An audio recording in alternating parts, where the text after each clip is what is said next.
안녕하세요. 만약에 채널에 오신 것을 환영합니다. 오늘의 주제, 만약에 내가 교도소에 가게 된다면 어떤 일들이 벌어질까요? 생각하기도 싫은 일이네요. 벌써부터 가슴이 콩닥콩닥합니다. 하지만 아는 것은 힘이죠. 앞으로 내가 곧 교도소를 갈 것 같다고 생각하시거나 갈 예정이다 하시는 분들은 틱톡해주시고, 살다가 재수 지지리도 없으면 갈 수도 있겠네 하시는 분은 아는 것은 힘이다 생각하시고 필독해주시고, 나는 죽었음 죽었지 그런 곳에 갈 일 없다고 하시는 분도 필독해주세요.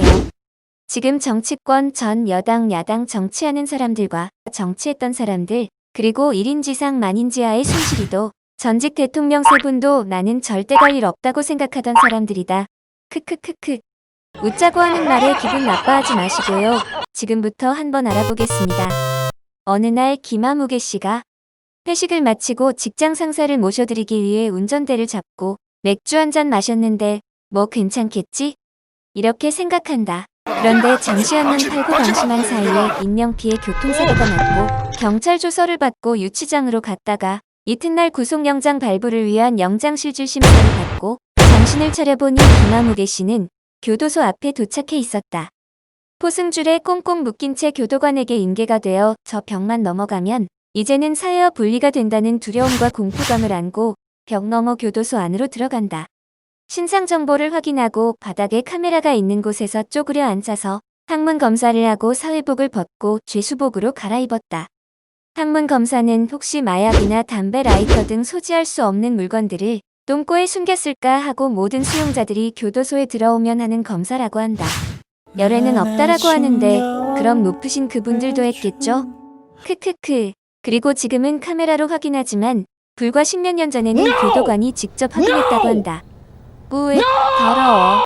그리고 나서 김아무개의 사회 이름은 사라지고 수용복 오른쪽 가슴에는 수용거실 번호를, 왼쪽 가슴에는 수용 번호를 받는다.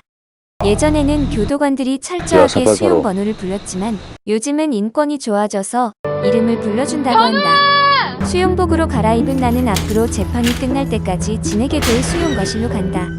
예전에는 신입방에 가서 이틀 정도 정신교육과 족베이를 치고 나서 본방으로 배정되는데 요즘에는 신입방도 생략하는 추세라고 한다. 징역 살기 좋아졌다라는 말이 그냥 나온 게 아니라고 한다. 지랄하고 자빠졌네. 배정된 방 앞에 김아무개 씨는 밥그릇과 수저를 들고 서 있다가 교도관이 와서 전자키로 문을 열어주고 이제 막 방으로 들어서려고 첫 발을 내딛는데 방 안에 있던 무섭게 생긴 사람이 문지방 밟지 마라고 소리치는 바람에 깜짝 놀라 그릇과 수저를 몽땅 떨어뜨렸다. 옆을 돌아보니 나처럼 놀라 그릇을 떨어뜨린 신입들이 제법 된다. 벽 너머 세상이 사무치게 그리워지는 순간이다. 짧은 시간에 김아무개는 많은 것을 배웠다. 입소하면 반드시 똥꼬를 검사한다는 것과 오른쪽 가슴은 거실 번호, 왼쪽 가슴은 수용 번호라는 것과 문지방을 밟으면 재수가 옴붙어서 출소 못한다는 교도소 미신까지 학습했다. 원칙대로는 초범은 초범들끼리, 누범은 누범들끼리, 교통범죄자와 경제사범들은 그들끼리, 강력범은 강력범들끼리, 재판을 받지 않은 미결수는 미결수들 방으로 재판을 받고 형을 받은 기결수는 기결수들 방으로 분류되어 같은 방을 쓰게 되는데 미결 초범 교통범죄자들 방에 들어가야 할 김아무개지만 특별히 시청자들을 위하여 미결 강력 누범방으로 배정시켰다. 크크크. 방에 들어선 순간 험악하게 생긴 사람들이 보인다. 그들은 처음 보는 노란색 수용번호와 파란색 수용번호를 하고 있었고 나머지 사람들은 나와 같은 흰둥이였다. 노란색 명찰은 99%가 어깨들이고 나머지 1%는 관종 혹은 또라이들이라고 한다. 그리하여 노랭이들은 요주인물이라 하여 요시찰이라고 불린다. 그리고 파란색 명찰은 TV에서만 보던 마약사범이고 일명 뽕쟁이라고 칭한다. 아무튼 김아무개가 교도소에 있는 동안 조심해야 될 명찰들 중 우선순위는 노란색과 파란색이니 틀림없다. 3평 남짓한 이 방에서 8명이 지내야 한다. 이 좁은 방에도 자기들만의 자리가 정해져 있다. 노란색 명찰 어깨 형님은 복도 창문 바로 앞 TV시청이 가장 용이한 자리이며 교도관들이 복도를 다닐 때도 벽에 가려 사각지대가 되어 마음껏 누워 있을 수 있다. 다음 뽕 형님 자리는 어깨 형님의 뒤편 출입문 바로 뒤쪽이다. 그 옆으로는 특별한 사연이 없으면 흰둥이들은 거실에 들어온 순서로 대부분 서열이 정해져 자리 배정이 된다. 그리고 어깨 형님 바로 옆자리는 일명 빵짱이라는 사람이 앉아있다. 역시 흰둥이다. 내가 오늘 벽 넘어 들어오기 전까지만 해도 내 기억 속에는 빵짱이라는 사람이 방의 대장으로 알고 있었는데 그렇지 않았다.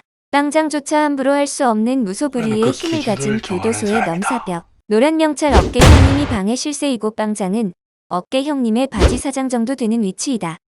방의 전반적인 규율 및 관리 담당 정도로 보면 딱 맞다.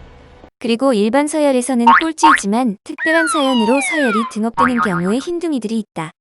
바로 돈 많은 흰둥이들이다. 그것도 그럴 것이 교도소에 오는 대부분의 사람들은 형편이 좋지 않아서 범죄를 저지른다. 그런 사람들이 모여있는 방에 경제의 흐름인 돈이 풍족할 일은 없다. 초범방 사람은 사회의 지인들이 신경을 써줘서 방에 먹을 것이 풍족한 반면 누범방 사람들은 지인들도 가족들도 포기한 경우가 많다. 그런 그들을 우리는 법자라고 부른다. 법자는 법무부의 자식이란다. 그리하여 누범방의 식품 구매는 대부분 어깨 형님들이 책임지고 있다. 간혹 돈 많은 흰둥이들이 방에 노블레스 오블리주를 실천하면서 등업이 되곤 한다. 등업이 되면 거실에서 일부 굳은 일들의 면제부를 받게 된다. 그리고 나의 자리는 뺑기통 앞 자리이다. 첫날부터 많은 학습을 했다.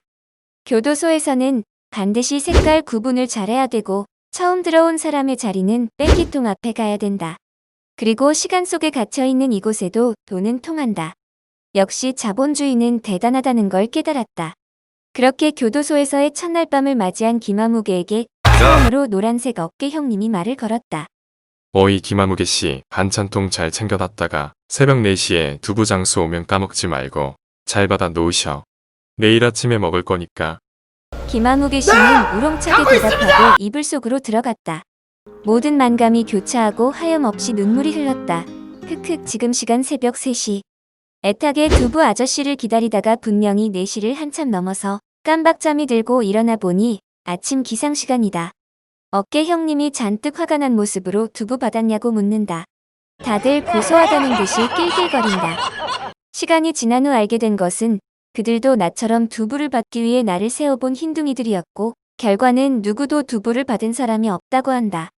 새벽 4시에 교도소에 두부 장수가 온다는 말에 긴장해서 잠을 설쳐야 했던 김아무개 씨의 교도소 첫날 신고식과 같은 것이었다. 마지막 교훈. 교도소에 두부 장수는 들어올 수 없다. 오늘 준비한 영상 만약에 내가 교도소에 간다면 1편 여기서 마치겠습니다. 김아무개 씨의 첫날이 많이 힘들어 보인다. 다음 영상은 내가 만약 교도소에 간다면 2탄을 통해서 김아무개 씨의 재판 과정부터 출소하기까지의 이야기를 담아보겠다. 오늘 만약에 영상 준비에 있어서 가장 많은 도움을 주신 박빅빅님이 계십니다. 박빅빅님은 어느 날 갑자기 연락 두절이 되어 한 달 이상 부재 중이면 작은 집이 불편해 항상 큰 집에 가 계시는 저의 지인입니다. 3주 전 영상 제작을 위하여 만나서 얘기를 나누고 오늘 영상을 올린다고 감사 인사차 연락을 드렸는데 부재 중이다. 부디 다음 주 안에는 꼭 연락이 되기를 바랍니다. 다행히 박빅빅님께서 연락이 오시면 빠른 시간 안에 2탄을 올려드리겠습니다.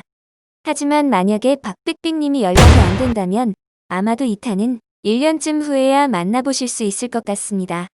우리 모두 박빅빅님의 무운을 빌어봅시다. 그리고 만약에 김아무개 씨가 대리운전을 불렀더라면 하는 후회하지 말고 반드시 술 마시면 대리운전 좀 불러라 이것들아. 오늘도 만약에 TV 시청해주셔서 감사드립니다.